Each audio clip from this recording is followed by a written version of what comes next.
Aaron and Alec are helping me out right now. They're handing out a handout, so you will get one of those in a minute. If you were not here last week or did not hear our announcement, we are going to start doing a survey of all the books of the Bible. And we have a goal of starting in January of 23 as a congregation, starting to read through the whole Bible, and as a congregation, read through the whole thing in a year. So in preparation for reading through the Bible, we are surveying each book. We're going to rotate. Myself, Doug, Rick, and Ray are going to rotate going over the various books. And we might as well start in the beginning, right? So we're going to talk about Genesis tonight. And I will say that this handout that you're getting, if you want to write on it tonight, you can.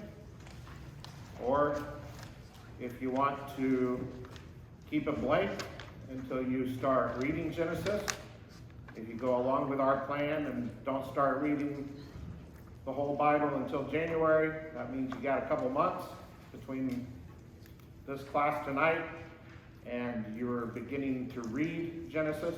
So it's up to you how you use this handout. You can write what I talk about tonight, have those notes on there. You can leave it blank for your own notes when you get to reading Genesis in January, or you can do both. You can write my notes, and then as you're reading Genesis, realize that there's a lot more than what I talked about tonight, and you can just add to. I will not claim that my lesson tonight is going to be totally comprehensive over what you will find in Genesis. So, let's go ahead and get started. I want to start, the very first heading in my outline is, why should we read Genesis? And I want to start out by reading first Genesis chapter 1, verse 1. It should be familiar to all of you. But Genesis 1:1 says, "In the beginning God created the heavens and the earth." You know that verse well? In the beginning, God created the heavens and the earth. Well, just to tie it together, to help us understand what that means for us, in John 1:1, another verse that should be familiar to you, "In the beginning was the Word, and the Word was with God, and the Word was God. He was in the beginning with God. All things came into being through him, and apart from him, nothing came into being that has come into being." So as Ray mentioned in his sermon this morning, God had the plan of salvation being provided through his Son before he even began creating.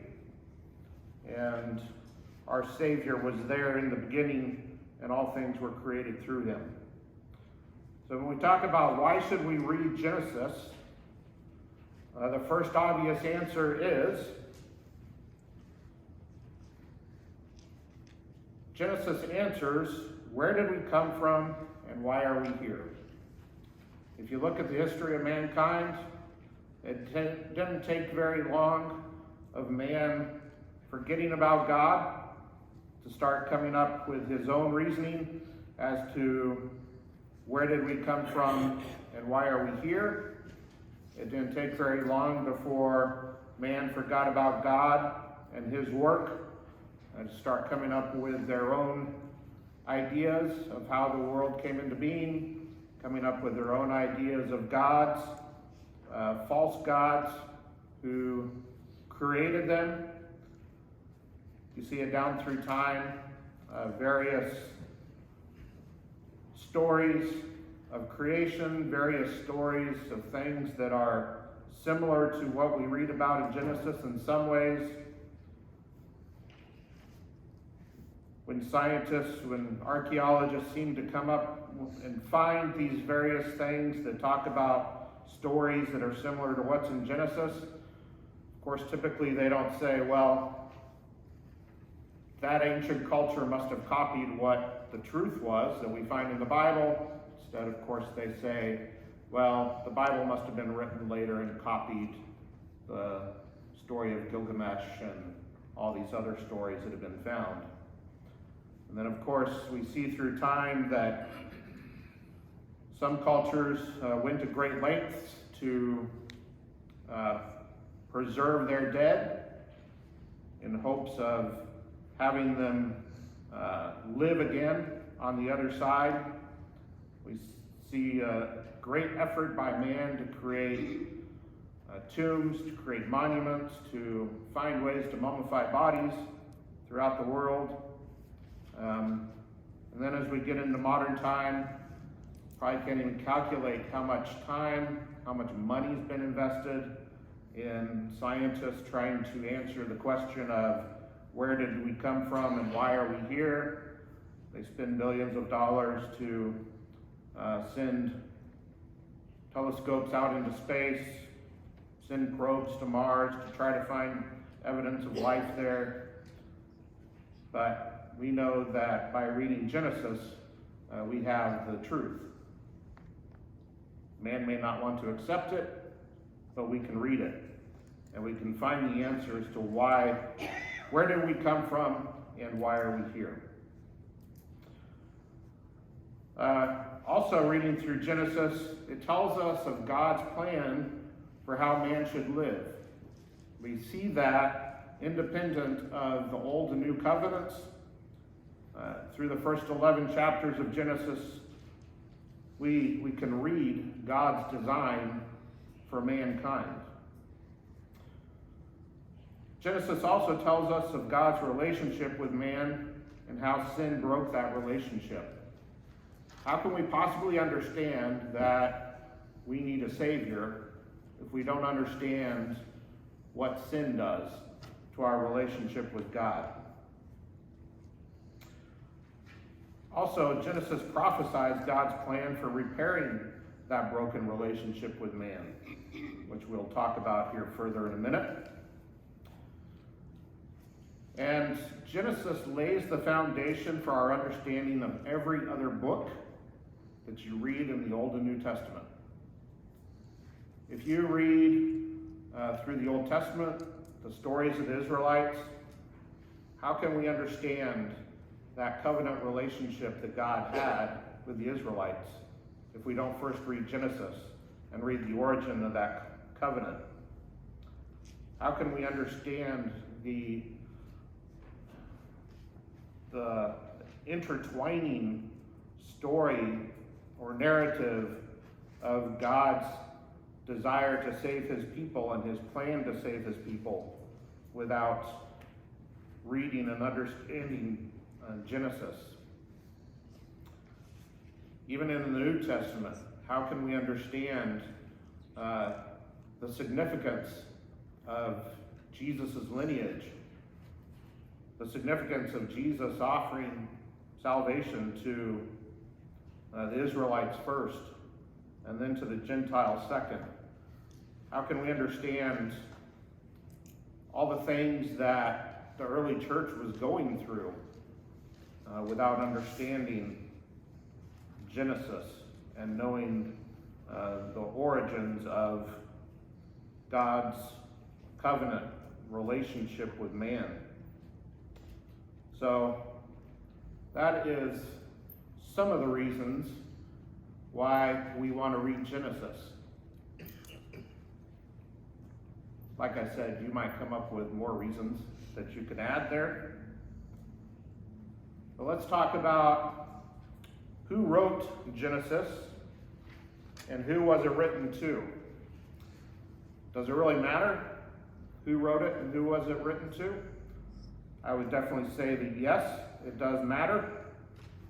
Until recently, you would find that most biblical scholars would accept the idea that has been passed down that Moses wrote the first 5 books of the Old Testament. including Genesis. Now we do know that in the New Testament that quotations of Genesis, mentions of Genesis, even Jesus our Lord mentioning Genesis, confirms that Moses delivered the law to the people. So if God delivered the law through Moses, then it makes sense that he also delivered the origin story through Moses. If we understand that Genesis was written by Moses,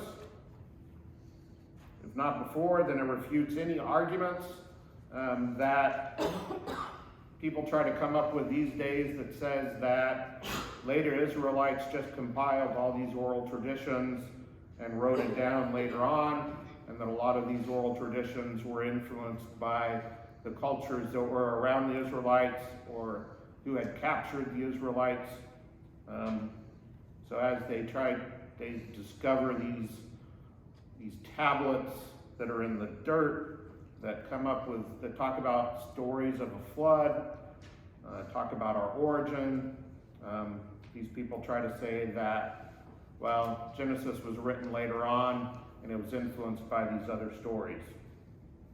But when you think about it, a very powerful thought is that those stories from other cultures, nobody even remembered them or knew about them until an archaeologist dug them out of the dirt. Whereas the story of Genesis has been written down, has been preserved, and has been continuously passed down through his people for at least 4,000 years. So it is important to recognize that the story of Genesis is inspired and that it was written by somebody who was inspired to write it. How do we know that it was inspired? Well, the first obvious reason that we can know that it was inspired was who was there in the beginning? Man wasn't, right? God was, man wasn't. So how could man write about the beginning when man didn't even exist yet without the inspiration of God revealing that story to man? And when you think about it, the book of Genesis ends with the Israelites coming to Egypt. Joseph was a powerful ruler in Egypt. He brought his family there. He saved them from the famine. And basically, the story ends with Joseph dying. And so the story was not written before that. There is evidence that the Israelites remembered their heritage and remembered things, but the story of Genesis couldn't have been written before the Israelites were already in Egypt. So understanding that tradition holds that Moses wrote this book, it makes sense that God would have revealed the full story to Moses for him to write it down at the time that the Israelites were freed from Egyptian captivity. And so who was the book written to? Well, first it was written to the Israelites. If you think about it, the Israelites had been in slavery for 400 years. They were under the oppression of the Egyptians. They knew their heritage. There's proof of that, but it had to be confirmed for them that they were God's chosen people, and they needed to understand what the covenant was that came to Abraham, that God gave to Abraham, that he made with Abraham and his descendants, the promise that God made to Abraham about his descendants. So the people that wandered out of Egypt, the stories of Genesis would be very encouraging to them.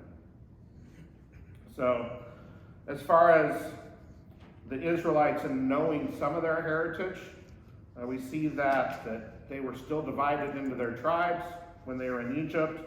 And if you turn to Exodus 1:17,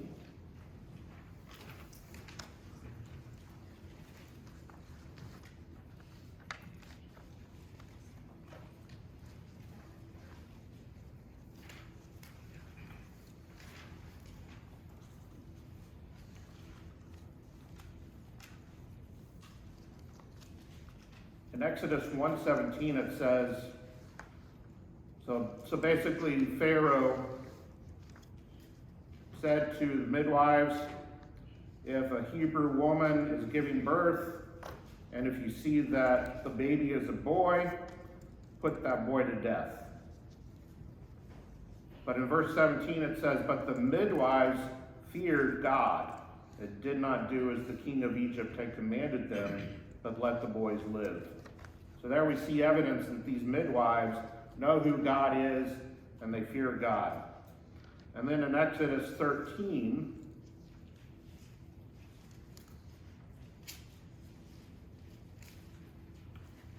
verse 19, in Exodus 13:19 it says, Moses took the bones of Joseph with him, for he had made the sons of Israel solemnly swear, saying, God will surely take care of you, and you shall carry my bones from here with you.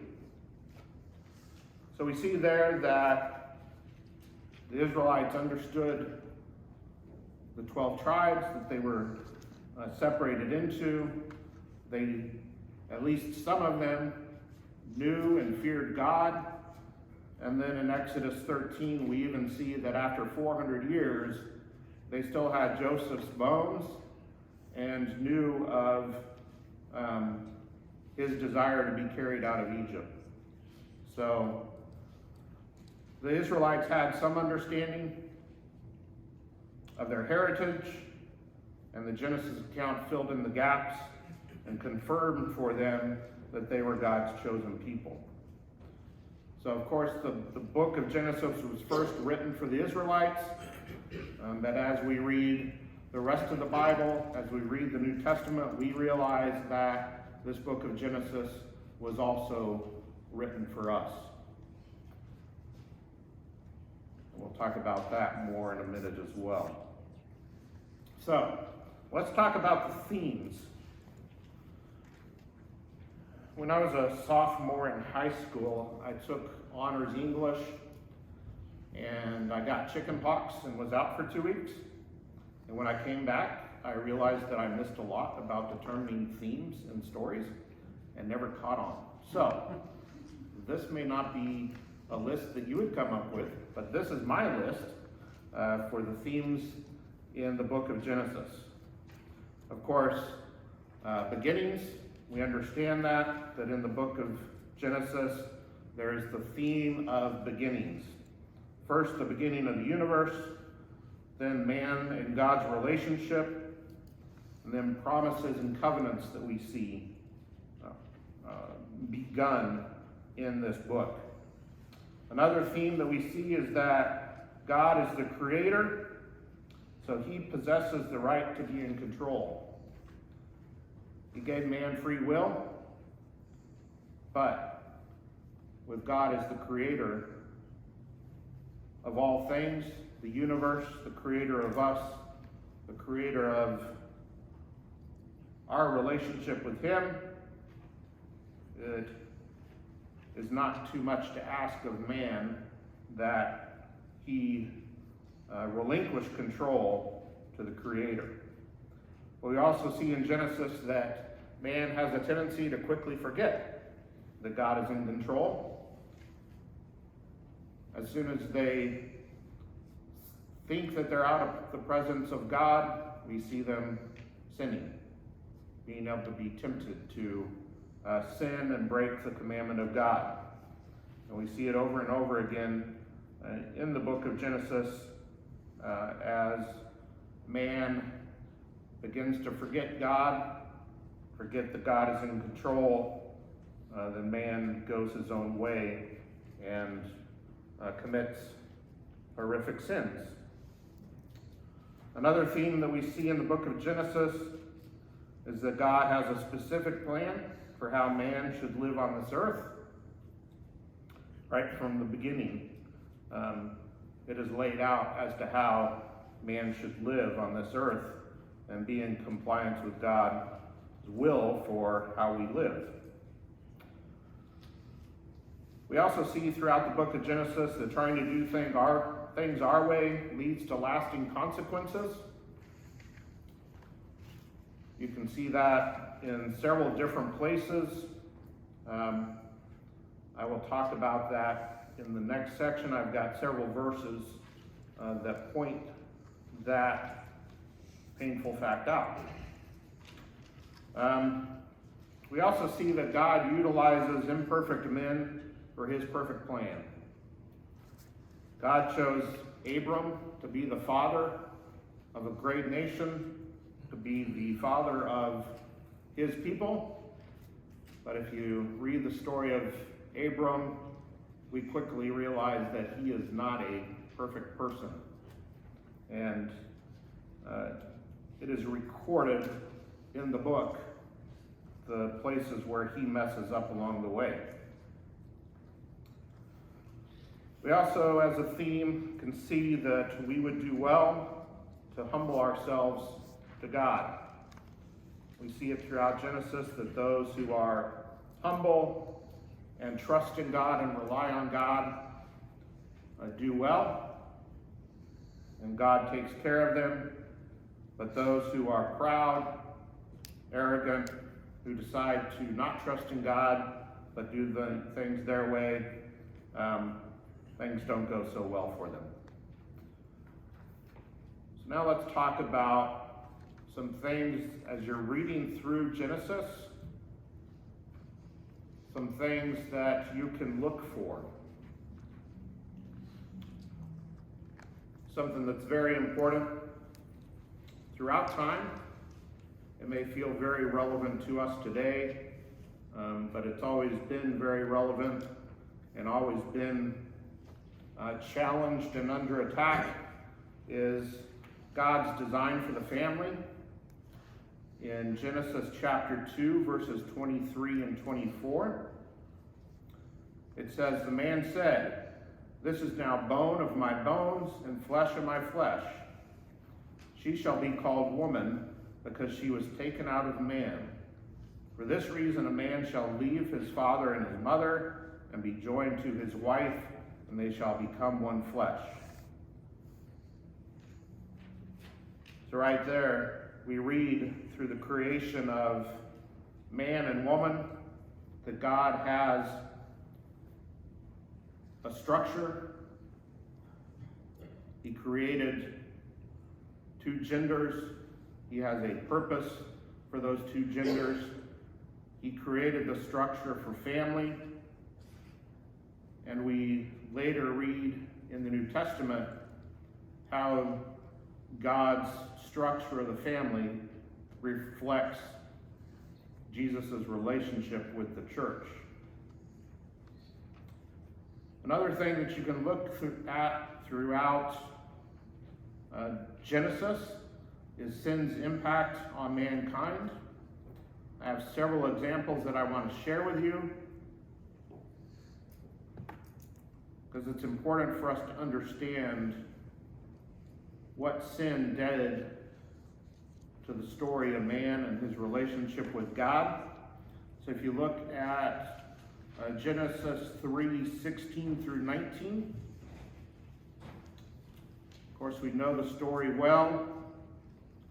The serpent came into the garden, tempted Eve to eat from the fruit of the tree of the knowledge of good and evil. Eve then got Adam to eat as well. But when God is confronting them and telling them what their punishment is going to be for sinning against him, in verse 16 he says to the woman, he said, "I will greatly multiply your pain in childbirth. In pain you will bring forth children. Your desire will be for your husband, and he will rule over you." Then to Adam he said, "Because you have listened to the voice of your wife and have eaten from the tree about which I commanded you, saying, you shall not eat from it. Cursed is the ground because of you, in toil you will eat of it all the days of your life. Both thorns and thistles it shall grow for you, and you will eat the plants of the field. By the sweat of your face you will eat bread till you return to the ground, because from it you were taken. For you are dust, and to dust you shall return. So of course, in this day and age, we still feel the consequences from Adam and Eve's sin in the lives that we live, the hardships that we endure, the work that we do. It's all a result of the relationship between God and man being severed. The life that man had in the garden was severed because of sin. And then in chapter 4, verses 10 through 14, the next famous sin in the Bible is Cain killing his brother Abel. And we read about the consequences that Cain faces because of his sin. In verses 10 and through 14 of chapter 4, it says, he said, what have you done? The voice of your brother's blood is crying to me from the ground. Now you are cursed from the ground, which has opened its mouth to receive your brother's blood from your hand. When you cultivate the ground, it will no longer yield its strength to you. You will be a vagrant and a wanderer on the earth. Cain said to the Lord, my punishment is too great to bear. Behold, you have driven me this day from the face of the ground, and from your face I will be hidden, and I will be a vagrant and a wanderer on the earth, and whoever finds me will kill me. So we see the consequences of Cain's sin there. And then another example is in chapter 6, verse 13.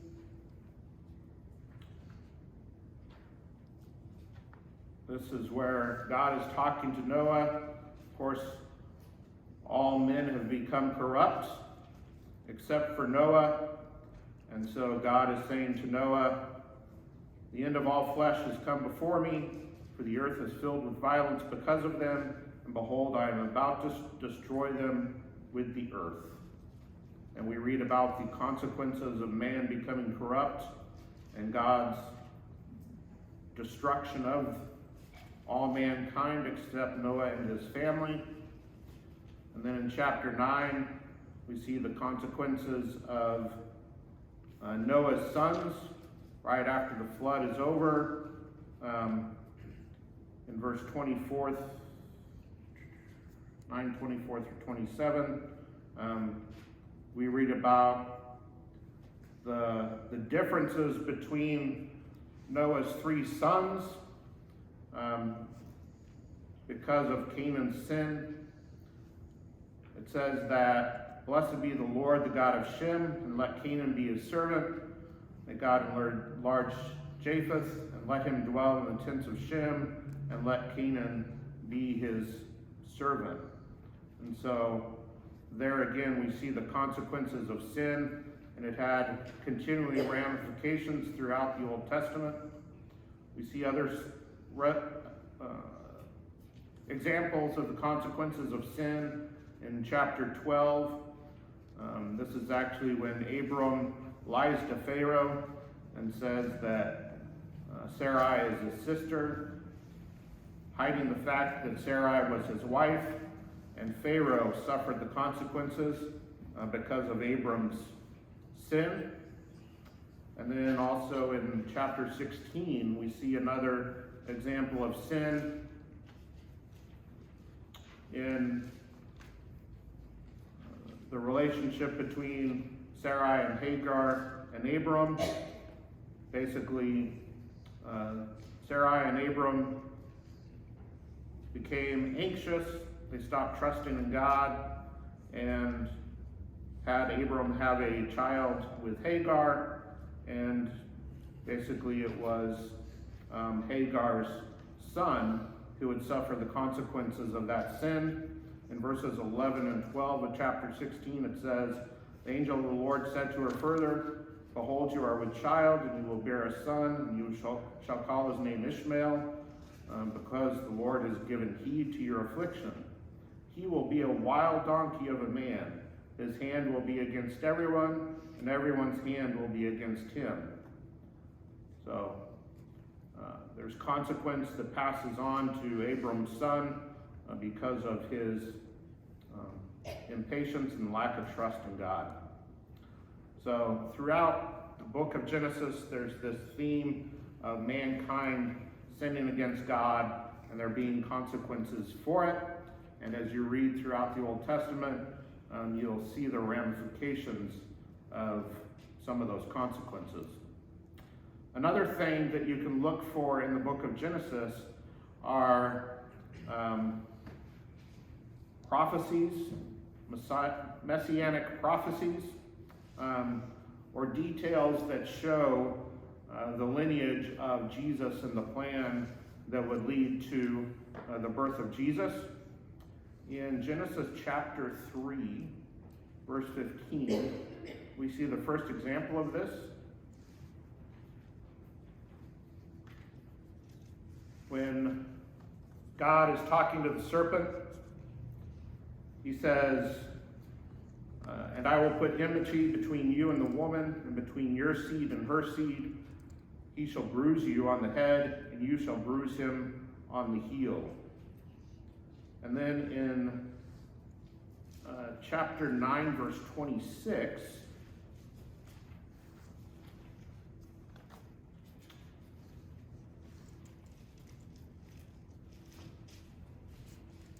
now it says that he said, "Blessed be the Lord, the God of Shem."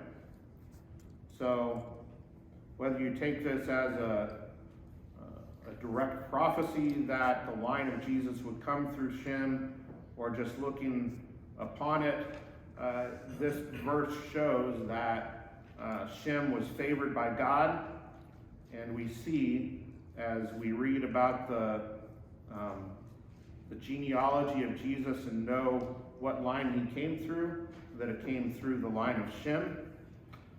And then in verse 22, verse 18 of Genesis,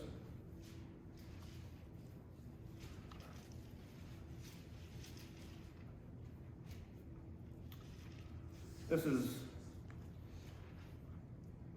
the angel of the Lord talking to Abraham, talking about the promise that God is making to Abraham. And in verse 18 it says, "In your seed all the nations of the earth shall be blessed, because you have obeyed my voice." So throughout the Old Testament we understand that the nation of Israel was God's chosen people, and that they were blessed by God as Abraham's descendants, but ultimately it was through Jesus Christ, who came from that lineage, who blessed all nations of the earth. And then in 49, chapter 49, verses 9 and 10,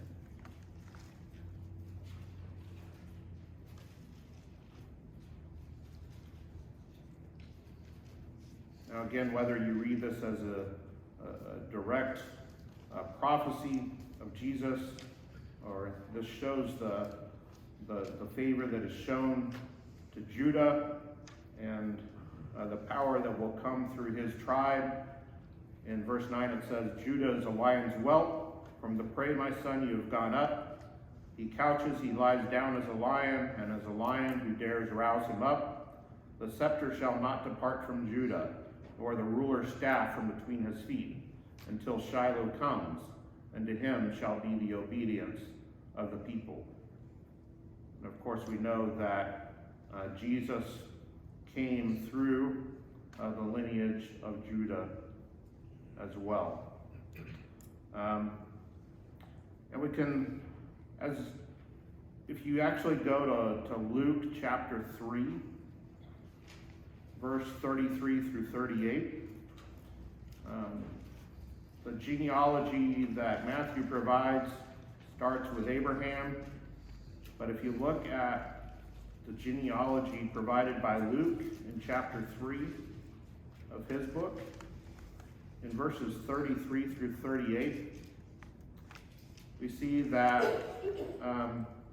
it's going backwards in the genealogy, and at the end of verse 33, we get to Judah, who was the son of Jacob, the son of Isaac, the son of Abraham, the son of Terah, the son of Nahor, the son of Serug, the son of Reu, the son of Peleg, the son of Heber, the son of Shelah, the son of Canaan, the son of Arphaxad, the son of Shem, the son of Noah, the son of Lamech, the son of Methuselah, the son of Enoch, the son of Jared, the son of Mahalalel, the son of Canaan, the son of Enosh, the son of Seth, the son of Adam, the son of God.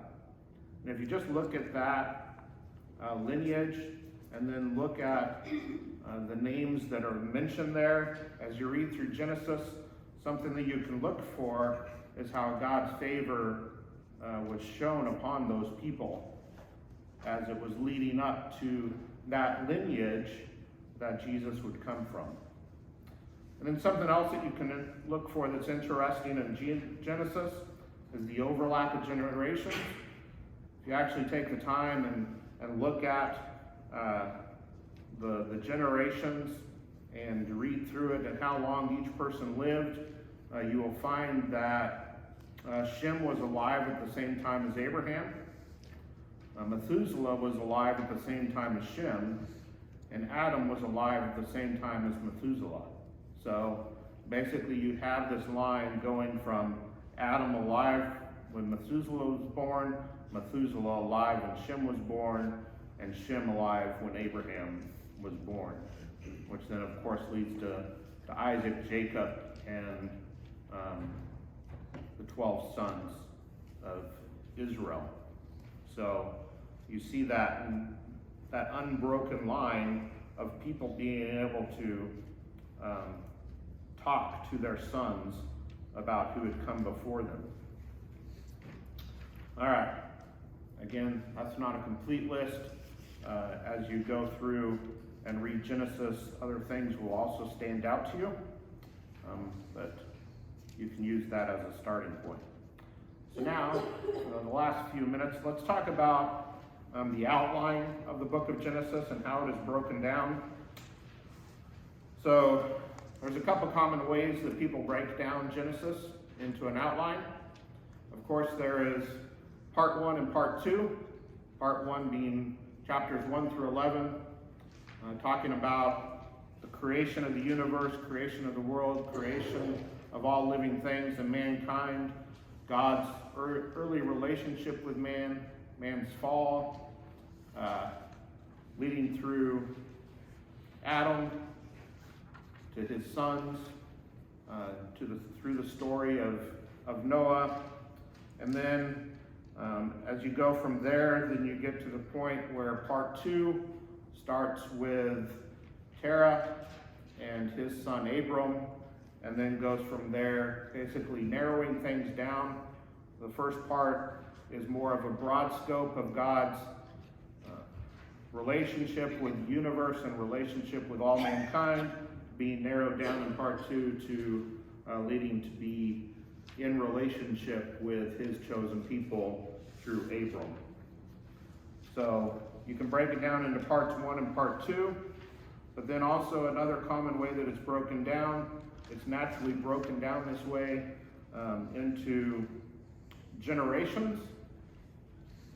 And basically there's a Hebrew word that is used, teledoth, that most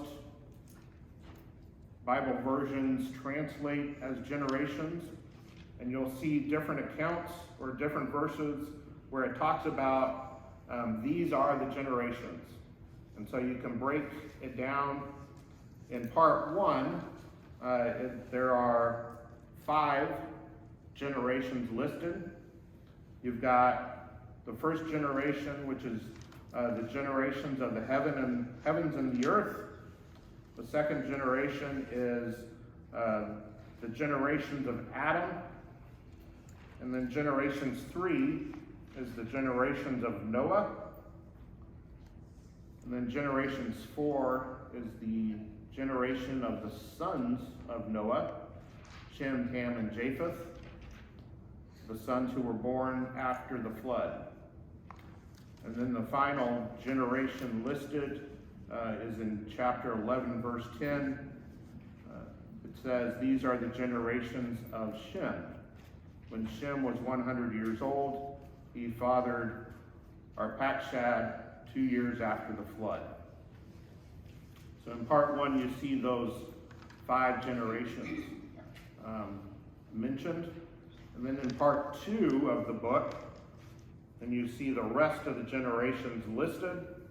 In chapter 11, verse 27, it says, now these are the generations of Terah. Terah fathered Abram, Nahor, and Haran. And Haran fathered Lot. And then after that, the next generation mentioned is actually in chapter 25. And that is the 7th generation of Ishmael. These are the generations of Ishmael, Abraham's son, whom Hagar the Egyptian, Sarah's servant, bore to Abraham. And then generation 8 is the generation of Isaac, which is mentioned in chapter 25, verse 19. These are the generations of Isaac, Abraham's son. Abraham fathered Isaac. And then the next generation, generation 9 that we read about, is the generation of Esau.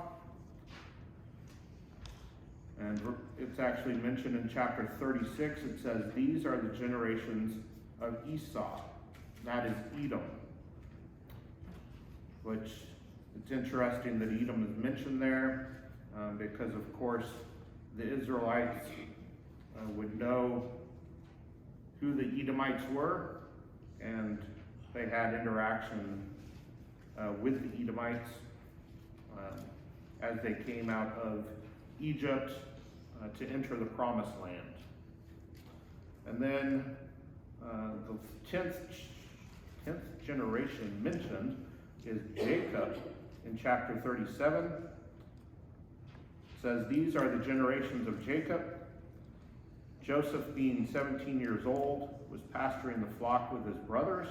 He was a boy with the sons of Bilhah and Zilpah, his father's wives, and Joseph brought a bad report of them to their father.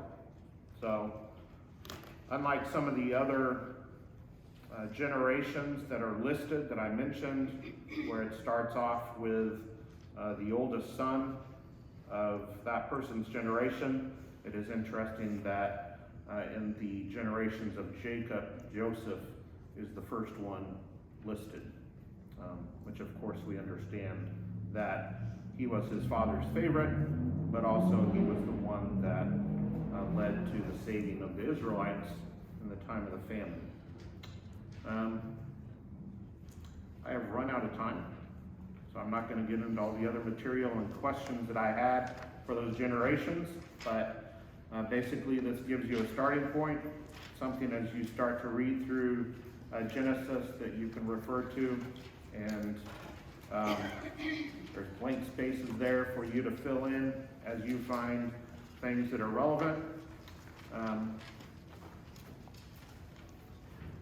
Any questions, comments with the 2 minutes we have left?